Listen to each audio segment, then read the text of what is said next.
They say time heals all wounds, but I found that time only teaches you how to live around them. I still remember the morning I found myself alone in a house that had once echoed with his voice. 7 years have passed since Michael died, but sometimes I catch myself reaching for 2 coffee cups in the morning. Muscle memory, I suppose. That kind of love leaves fingerprints on your habits. We were married for 20 years. Half my life spent loving a man who, in so many ways, grounded me. But his absence didn't unmoor me. If anything, it set me adrift just long enough to realize I had to learn how to steer. The hardest part wasn't losing Michael. It was deciding not to be lost myself. At 46, with streaks of silver just beginning to weave into my hair and a son with more kindness in his soul than most men twice his age, I chose not to let the grief bury me. And for Billy's sake, I refused to let it define me either. He was only 17 when his father passed. A boy on the cusp of manhood, suddenly handed the weight of responsibility. And oh, how he carried it. Quietly, steadily. Without complaint. That summer he started doing the grocery runs himself, helping me with the bills and fixing what needed fixing around the house.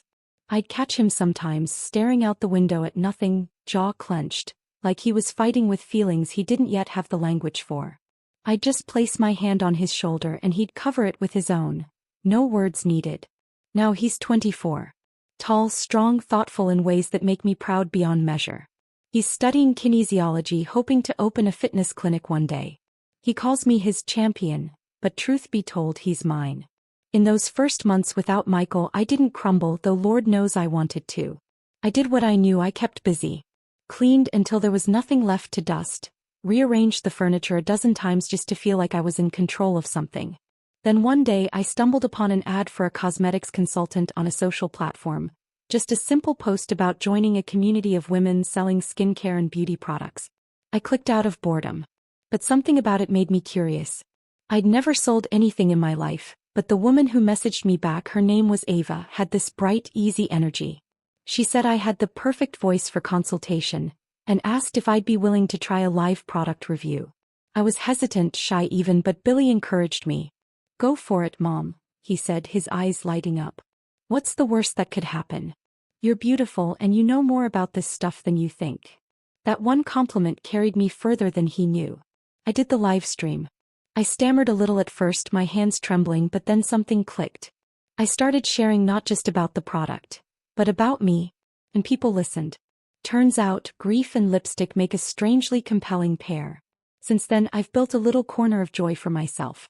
A modest online following, a few clients I now call friends, and a rhythm to my days I hadn't expected to find again. I wake up early, make my coffee, and check in on my messages. My days are filled with women asking for advice on moisturizer and mascara, but also on how to feel confident again after 40. I tell them what I know. Beauty isn't something you chase, it's something you uncover. Billy's proud of me. I can see it in the way he talks about me to his friends. "My mom's killing it," he'll say, that warm grin spreading across his face. "She's like a skincare Jedi." I tease him endlessly for that, but it touches something deep inside me, knowing I've earned his admiration not just as his mother, but as a woman rebuilding her life. We live in a 2-bedroom house in the suburbs. Modest. Cozy. Familiar. Billy still lives with me. He says it's temporary, just until he finishes grad school, but I think we both secretly like the closeness. It's not a dependency, not anymore. It's a kind of quiet companionship. We cook dinner together, sometimes binge a show, sometimes just sit in comfortable silence, each doing our own thing. But sometimes I wonder if he notices the shifts. How I linger in the doorway when he's laughing. How I catch my breath when I see how much he looks like his father in certain lighting, and yet, somehow entirely his own man. Or how my heart skips when he calls me Sabby, his silly little nickname for me when he's teasing. It's just endearment, I know. Nothing more. I'm his mother after all. And yet, I've begun to feel a strange ache in those quiet moments when our laughter fades and the silence lingers just a breath too long. Not sadness. Not guilt. Just something unnameable. Maybe it's loneliness. Maybe it's love taking a different shape. Or maybe I'm just feeling too much lately. Whatever it is, I don't dare speak it. Not even to myself. Not yet. But it's there. A whisper beneath the surface. Waiting. It started with a small decision. One of those choices that doesn't feel significant at the time but ends up rewriting something in you. I'd been having trouble with my lower back. Nothing dramatic, just a dull ache that whispered its way into my mornings. Billy suggested I try stretching, maybe join a local gym to strengthen my core. Not for weight loss or anything, Mom, he said gently, just, for your health. You deserve to feel good. I'd never been one for gyms. Never liked the mirrors, the machines, the silent pressure of all those people sculpting themselves into ideals. But something in Billy's voice made me pause. That quiet concern, that steady belief he always had in me. So I went. Just twice a week at first. A low-impact class for posture and balance. A trainer named Nadine, soft-spoken and in her 60s, showed me how to move without hurting myself. After a few sessions, I began to look forward to the quiet focus of it all. The rhythm. The ritual. It felt like reclaiming space inside my own body. When Billy found out I'd actually stuck with it, he lit up. "I'm proud of you, Mom," he said, leaning on the kitchen counter with a protein shake in hand. "Seriously, you've blossomed like a rose." I laughed at the phrasing, touched in that secret way only a mother could be when her grown son said something unintentionally poetic. "A rose," I teased. "I thought you were supposed to be the one growing and evolving.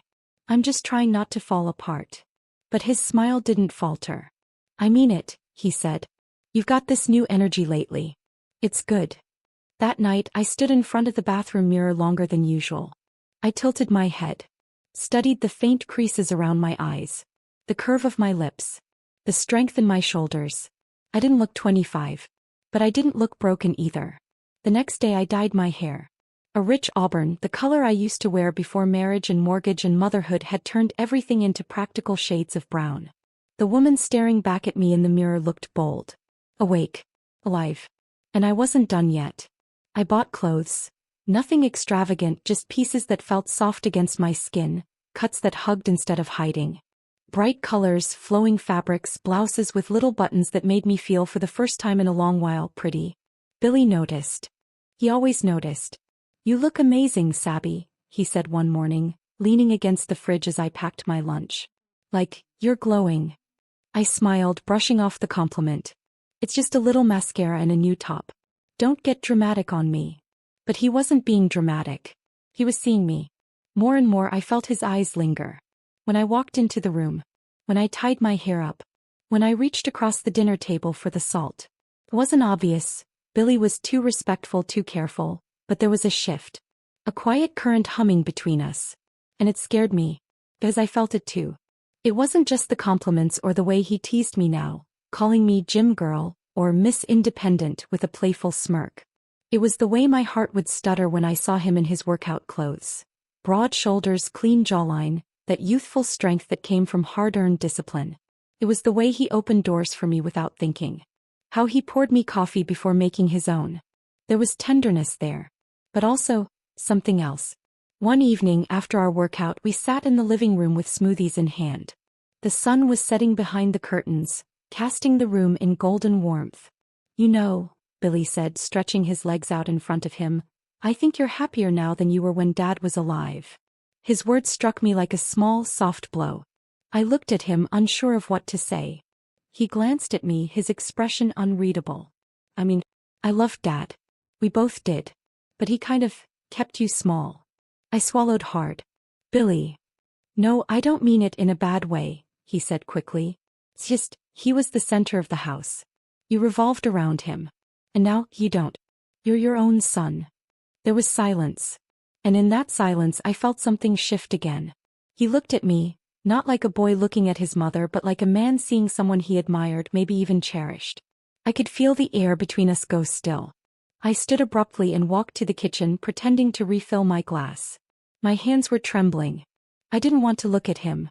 Because I was afraid of what I might see. Or worse, what I might want to see. That night I went to bed early. I needed space. I needed quiet.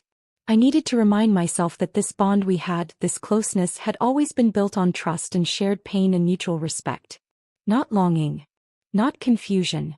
Not the warmth blooming in my chest when he called me beautiful. But when I closed my eyes, all I could hear was his voice. "You've blossomed like a rose." And I wondered, quietly, terribly, what it would mean if I kept growing in that direction. It had been years since I felt excited just walking into a room, but that's what the dance class did to me. Billy had come home late one afternoon to find me humming to myself in the kitchen, dancing barefoot in slow, swaying steps as I stirred a pot of sauce. I was glowing, at least that's what he said when he leaned in and kissed the top of my head. "What's got you so cheerful, Sabby?" he teased, nudging me with his shoulder. "I signed up for something new," I said, unable to hide my smile. "Ballroom dancing." His eyes lit up, equal parts curious and amused. "You? In heels and twirls?" "I'll have you know I used to be quite the dancer," I laughed, flicking water at him from the sink. "I'm doing it for posture, flexibility, fun, and maybe a little glamour. But there's one small catch. Next week we have to bring a partner." Billy tilted his head. "A partner?" "Yes," I said, pretending to sound casual. "A dance partner. You know, someone to twirl me around and not step on my feet." Without hesitation he smiled. "I'll go with you." I looked at him, surprised. "You will?" "Why not?" he shrugged. "I think it sounds fun. And let's be real, what guy wouldn't want to dance with a woman who's blossomed into a rose?" My heart stuttered again at those words, like it always did when he said things like that. The evening of the lesson, I stood in front of the mirror adjusting the wrap of my dress. Soft navy fabric, a little off the shoulder, graceful and modest. It felt good to see myself like this, not just a mother or a widow or a woman rebuilding, but someone who still held elegance in her bones. Billy wore a white button-down and dark jeans. He looked far too handsome to be standing next to me in a community center hallway. I caught more than one of the other women glancing his way as we walked in. One even whispered to her friend, "Lucky lady. If only they knew." The instructor clapped her hands and smiled. "Tonight's lesson will focus on connection, trust, breath, the rhythm of two bodies moving as one." She paired most of the class in mirrored lines, but Billy and I stood toward the back, just the two of us. "The closed embrace can sometimes feel vulnerable," the instructor said, positioning herself behind her assistant. "But that's the point. There's no room for distance when the dance begins." Billy stepped behind me slowly, his hands finding my hips with gentle familiarity. We hadn't practiced anything yet, but I could feel the heat of him, warm, steady, entirely present. His chest brushed lightly against my back. His breath was close to my ear, soft and measured. I swallowed, suddenly aware of every inch between us. Or rather, the lack of it. He leaned slightly closer. "You okay?" he asked. I whispered too softly. We began to move, not quite in sync at first, but slowly falling into a rhythm. He matched me step for step. My body reacted before my mind could. It remembered what it was like to be held this way, to be led gently, not as someone who needed help, but someone who was desired enough to be brought along. His hand drifted from my hip to my waist, just a fraction higher. I didn't flinch. I didn't freeze. I just kept dancing. And when the music stopped, neither of us let go right away. In the car ride home, silence hung between us, not awkward, not cold, but charged. He glanced at me more than once. I kept my hands folded in my lap, afraid to look at him and find my own feelings mirrored back at me. Later that week he suggested we go out to dinner. "Dress up," he said with a smirk. "No gym clothes, no cozy cardigans. I want to take my favorite dance partner somewhere nice." I wore a soft burgundy dress that made my eyes look darker than usual. He picked me up like it was a date, offering me his arm as we walked into the little Italian restaurant near the edge of town. We ordered wine, talked for hours, laughed more than we had in weeks. "You know," Billy said at one point, swirling the last of his wine, "I think I like you better like this." "Like what?" Lit up. "Like you've remembered something important about yourself. Like you're not just my mom, but a woman who knows who she is." The comment hung between us like perfume, intoxicating, lingering. After that night, the dinners became a quiet ritual. Once a week, then twice.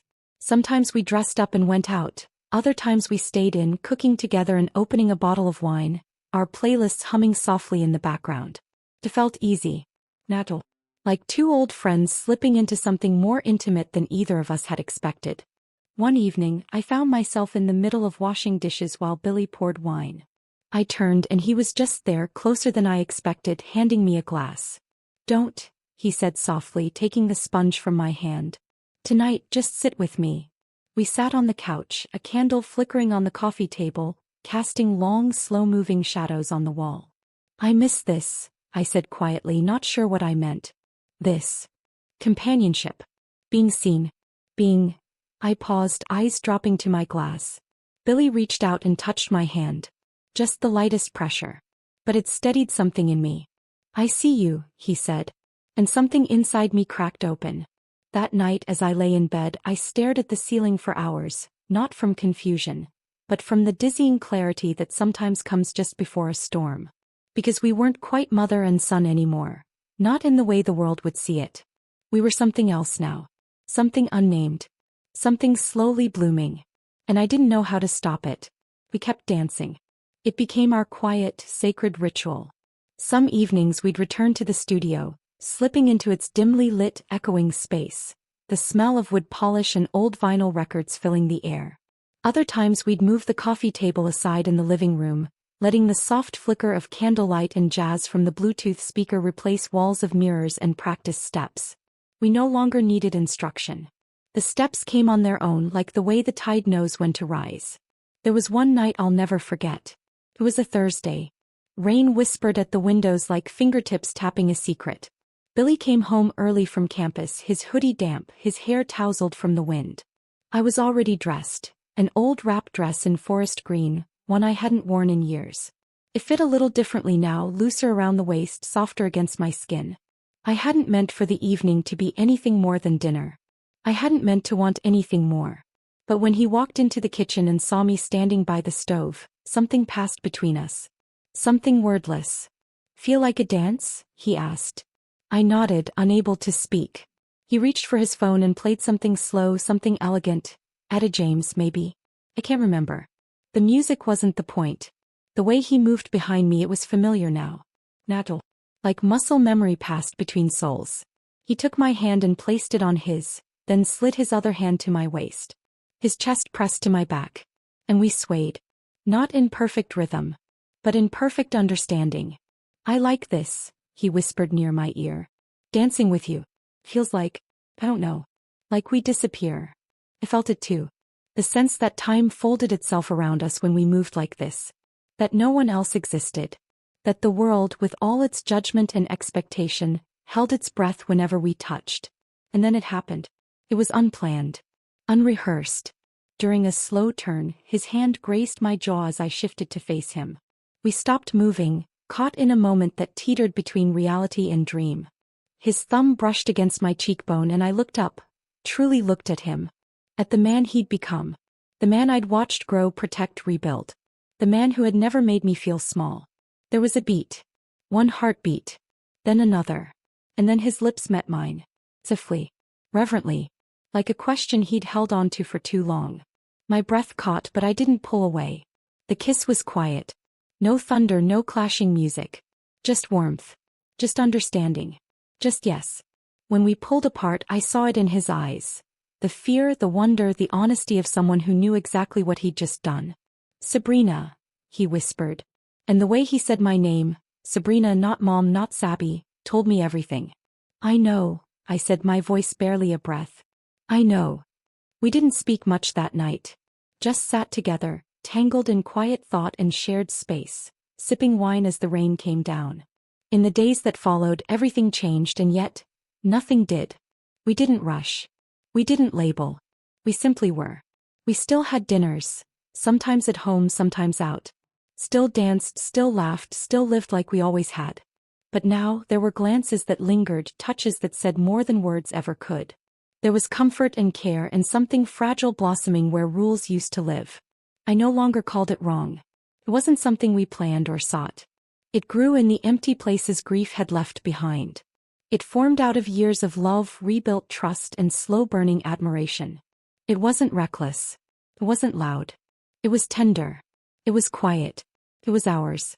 There's a moment in every dance when the music fades just before the final note, and for one brief second time holds its breath.